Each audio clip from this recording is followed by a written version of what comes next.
Ang Wikipedia ay isang website kung saan pwedeng maghanap ng impormasyon tungkol sa maraming bagay.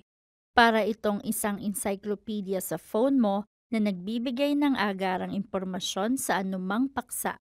Magagamit mo ang Wikipedia para tulungan ang iyong mga anak sa kanilang takdang aralin, maghanap ng impormasyon tungkol sa sports o music event, o kahit para mas makilala pa ang sarili mong bansa.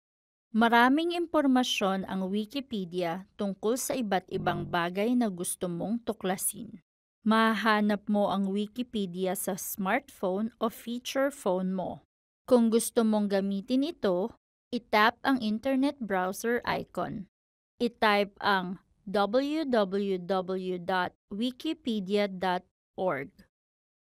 Piliin ang Enter. Magbubukas ang Wikipedia page sa screen mo.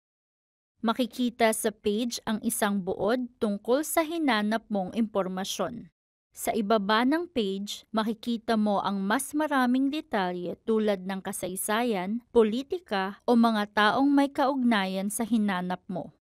Ang bawat impormasyon ay may numero sa dulo. Tumutugma ito sa bilang ng isang mapagkukunan ng impormasyon o reference sa ibaba ng page na nagsasabi sa iyo kung saan nanggaling ang impormasyong ito. Kung itap mo ang isang salita na nasa page, dadalhin ka nito sa isa pang Wikipedia page tungkol sa salitang iyon. Ang laman ng Wikipedia ay gawa ng mga tao mula sa iba't ibang bansa. Dahil dito, available ang Wikipedia sa higit sa 300 wika. Kahit sino ay pwedeng magdagdag ng impormasyon sa isang artikulo sa Wikipedia, pero kailangan nilang sabihin kung saan nagmumula ang impormasyon sa pamamagitan ng paglilista ng kanilang mga reference. Sa ganitong paraan, pwede mong suriin kung maaasahan ba ang impormasyon. Kung gumagamit ka ng Wikipedia at nakakita ka o nagbukas ng isang bagay na sa tingin mo ay masama o nakakasakit, pwede mong pindutin ang back button para umalis sa page. Kung gagamit ka ng Wikipedia, kailangan mong bumili ng data mula sa mobile network provider mo.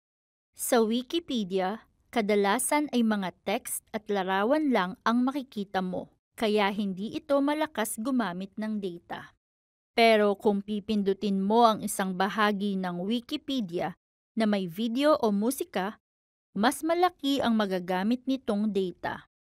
Ang mobile internet ay puno ng iba't ibang kaalaman na maaaring makatulong sa iyo. Handa ka na bang subukan ito?